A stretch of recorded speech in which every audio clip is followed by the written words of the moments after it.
Saya Alit Prakarsa, kita akan membahas mata kuliah Sistem Peradilan Pidana Anak. Baik, kita lanjutkan pada bahasan berikutnya, bahwa tadi kita bisa lihat bagaimana filosofi dari SPPA dan ada pergeseran paradigma dalam penegakan hukum, di mana wajah penegakan hukum kemudian dalam Undang-Undang Sistem Peradilan Pidana Anak ini dengan konsep restoratif justice.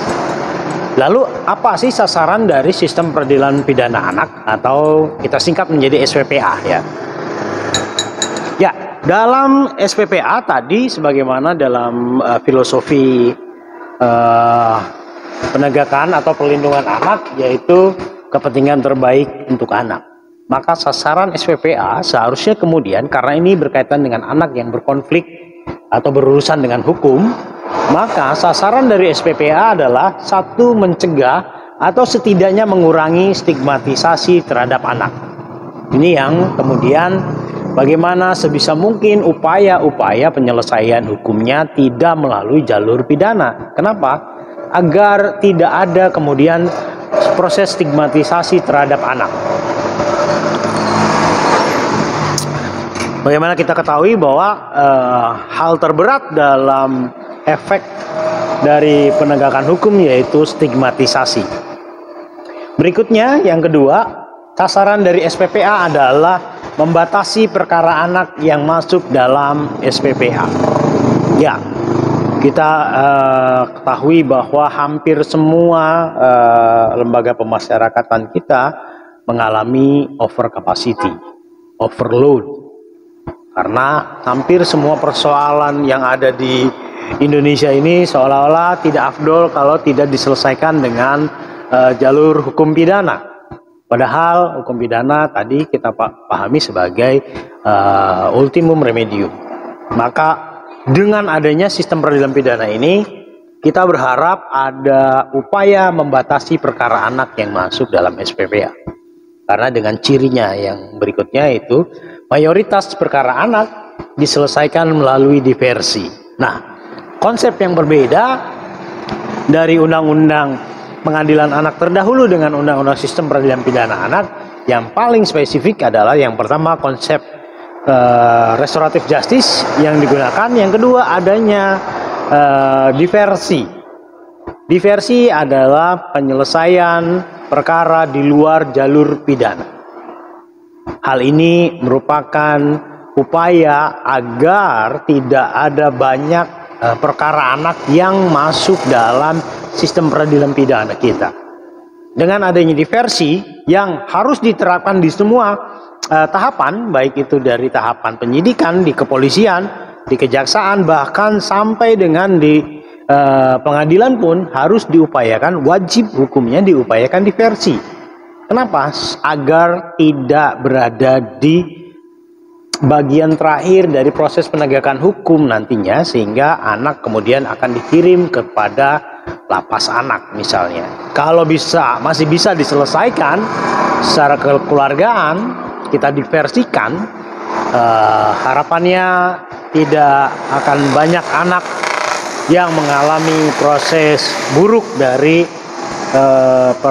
sistem peradilan pidana kita. Lalu sasaran berikutnya ini kemudian ada lebih banyak peran petugas non penegak hukum dalam perkara anak. Tentu di sini sebagaimana kita ketahui, dalam hal kita melakukan upaya perlindungan anak, tidak hanya negara yang memiliki kewajiban, tapi juga masyarakat juga memiliki kewajiban dalam hal upaya peran aktif kita melakukan perlindungan anak. Di antaranya tentu kemudian akan muncul lembaga-lembaga perlindungan anak, lembaga-lembaga yang konsen terhadap perlindungan anak, sehingga perannya juga dibutuhkan pada saat proses sistem peradilan pidana anak. Sehingga ketika ada pihak yang memahami bagaimana karakteristik tumbuh kembang anak yang sedang mengalami satu kasus atau perkara pidana, maka hal ini bisa banyak membantu. Berikutnya, meningkatkan partisipasi publik, keluarga, lingkungan, sekolah, dan dalam penanganan perkara anak. Selama ini kita pahami bahwa ketika ada orang mengalami persoalan hukum, maka yang berurusan adalah mereka-mereka yang berurusan secara langsung dari rangkaian satu kasus perkara tersebut. Seolah-olah di luar dari itu kemudian tidak memiliki tanggung jawab. Bahkan lebih banyak justru menambahkan stigma-stigma buruk terhadap apa yang dihadapi oleh anak. Contoh misalnya, ketika ada anak yang mengalami yang sedang menjalani proses persidangan atau peradilan pidana, maka tidak ada pihak sekolah yang kemudian dapat menerima anak itu dengan baik. Bahkan kemudian dia akan dikeluarkan. Ini efek buruk dari proses sistem peradilan pidana kita selama ini. Seolah-olah itu menjadi dapat mencoreng atau mencemarkan nama baik sekolah. Padahal seharusnya sekolah juga menjadi bagian dari upaya perlindungan terhadap anak. Karena anak apapun kondisinya, dia tetap anak. Jadi harus tetap kita lindungi. Sekalipun dia sedang melanggar atau telah melanggar hukum pidana misalnya. Jadi peran partisipasi publik diharapkan cukup besar dalam hal ini. Ya, dalam Undang-Undang Perlindungan Anak ada beberapa hal yang juga berubah dalam konsepnya, di mana cakupan anak dalam UU SPPA ini. Yang pertama ada kemudian kita kenal anak berhadapan dengan hukum atau ABH. Dalam ABH ini ada 3 lagi subjek hukumnya. Yang pertama adalah anak berkonflik dengan hukum, yaitu anak yang sedang berperkara dengan persoalan hukum atau anak pelaku yang kemudian dalam undang-undang ini hanya disebut anak. Sementara dalam undang-undang sebelumnya disebut sebagai anak nakal di Undang-Undang Pengadilan Anak.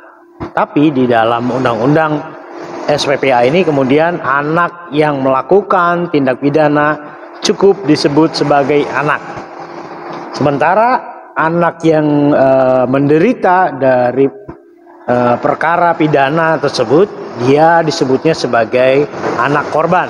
Dan anak yang melihat secara langsung, mendengar atau menjadi saksi, kemudian disebut dalam undang-undang ini menjadi anak saksi. Jadi dalam ABH ada 3. Yang pertama adalah anak, maka dia adalah sebagai pelaku, cukup kita sebut sebagai anak. Dan anak yang menjadi korban adalah anak korban, dan anak yang menjadi saksi kita sebut sebagai anak saksi.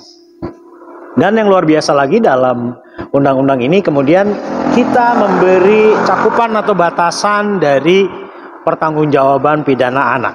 Manakala ada anak yang berada di bawah usia 14 tahun, maka tadi salah satu sasaran dari SPPA adalah untuk menghindari pengaruh buruk dari sistem peradilan pidana anak. Sebisa mungkin anak tidak ditahan. Tapi kalau misalnya ternyata dalam batasan tertentu, maka anak ini baru bisa ditahan setelah dia sudah mencapai usia 14 tahun. Di bawah itu dia tidak bisa dikenakan penahanan. Ya, tetap kemudian proses-prosesnya lebih diutamakan ada proses diversi.